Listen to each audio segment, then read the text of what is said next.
जय श्री हरि। आप सभी पर प्रभु की कृपा बनी रहे, इसी शुभकामना के आइए श्रवण करते हैं संतान सप्तमी व्रत कथा।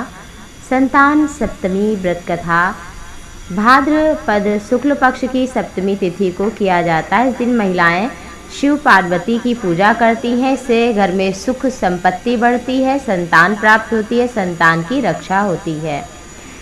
कथा इस प्रकार है। एक दिन महाराज युधिष्ठिर ने भगवान श्री कृष्ण से कहा, हे प्रभु, कोई ऐसा व्रत बताइए जिससे मनुष्य का दुख भी जाए और पुत्र तथा पौत्र की भी प्राप्ति हो। यह सुनकर भगवान श्री कृष्ण ने कहा कि राजन, बहुत सुंदर प्रश्न किया है। एक समय लोमस ऋषि ब्रजरात की मथुरापुरी में वसुदेव देवकी के घर गए। ऋषिराज को आया हुआ देखकर दोनों बड़े प्रसन्न हुए। उत्तम आसन पर बैठाकर उनका वंदन सत्कार किया और चरणोदक लिया। वह प्रसन्न होकर उनको कथा सुनाने लगे।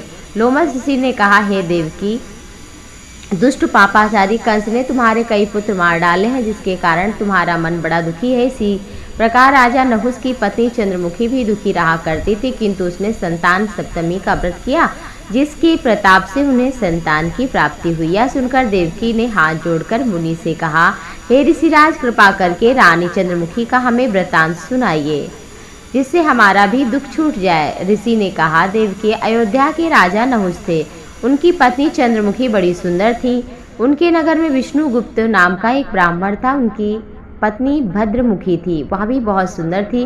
रानी ब्राह्मणी में प्रेम हो गया। एक दिन वे सरयू नदी के किनारे दोनों स्नान के लिए गईं। वहां उन्होंने देखा कि बहुत सी स्त्रियां सरयू में स्नान करके निर्मल वस्त्र पहनकर मंडप में शंकर पार्वती की मूर्ति बनाकर पूजा कर रही हैं।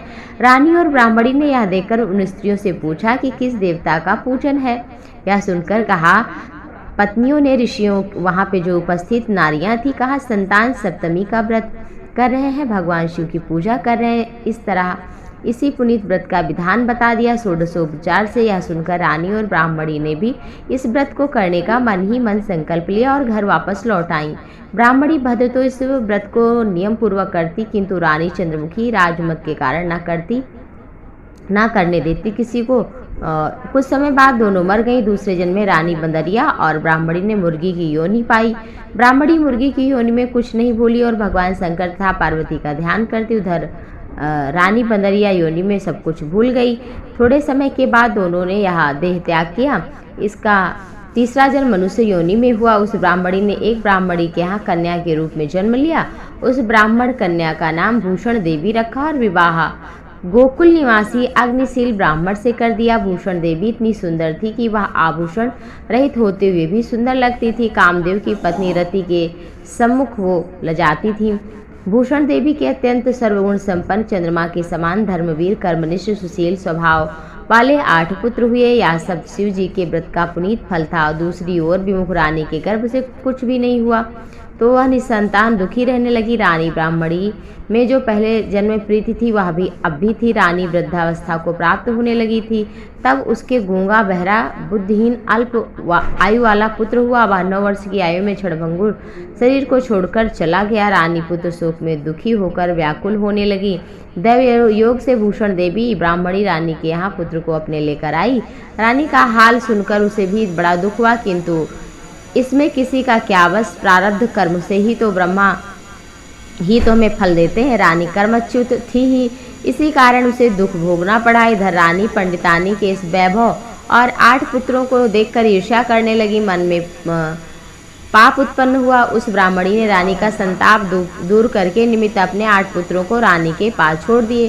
रानी ने पाप के वशीभूत होकर उन ब्राह्मणी पुत्री की हत्या करने का विचार कर लिया और लड्डू में विष जहर मिलाकर उनको खिला दिया। परंतु भगवान शिव की कृपा से एक बालक की भी मृत्यु न हुई। यह देखकर तो रानी बड़ा ही आश्चर्यचकित हो गई और इस रहस्य का पता लगाने के लिए मन में ठान ली। भगवान की पूजा से निवृत्त होकर जब भूषण देवी आई तो रानी ने उससे कहा कि मैंने तेरे पुत्रों को मारने के लिए जहर मिलाया था, किंतु एक भी ना मरा। इसमें कौन सा दान पुण्य है जिसके कारण तेरे पुत्र नहीं मरे? तेरा बड़ा सौभाग्य है, हमें बता, मैं तेरी ऋणी रहूंगी। रानी के ऐसे दीन वचन सुनकर भूषण ब्राह्मणी बोली कि सुनो, तुमको 3 जन्म का हाल सुनाती हूँ। तुम पहले जन्म में राजा नहुस की पत्नी, तुम्हारा नाम चंद्रमुखी, मेरा नाम भद्रमुखी।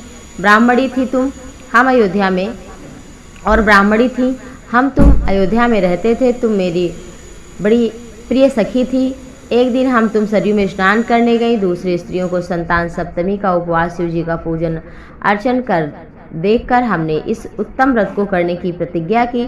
तुम सब भूल गई, झूठ बोलने का दोष तुमको लगा, जिसे आज भी तू भोग रही है। मैंने इस व्रत को आचार विचार सहित नियम सदैव पूर्वक पालन किया। दूसरे जन्म में तुमने बंदरिया का जन्म लिया, मुझे मुर्गी की योनि तथा भगवान शंकर की कृपा से इस व्रत के प्रभाव तथा भगवान को इसी जन्म में भी ना भूली, निरंतर उस व्रत को नियमानुसार करती रही। तुमने बंदरिया जन्म में सब कुछ भुला दिया था। मैं तो समझती हूँ तुम्हारे ऊपर बड़ा भारी संकट है, एकमात्र यही कारण है। इसलिए संतान सप्तमी को विधि पूर्वक करो। और संकल्प के साथ में फिर उसने भगवान से, गौरी शंकर से क्षमा मांगी और रानी नियमानुसार सप्तमी का व्रत रखने लगी। रानी को भी संतान सुख भी मिला, सुख भोग कर भगवान शिव के धाम को भी गई। इसलिए इस व्रत को हर नारी को करना चाहिए, संतान सप्तमी का व्रत। इससे नारी के संतान की रक्षा होती है। जय श्री हरि।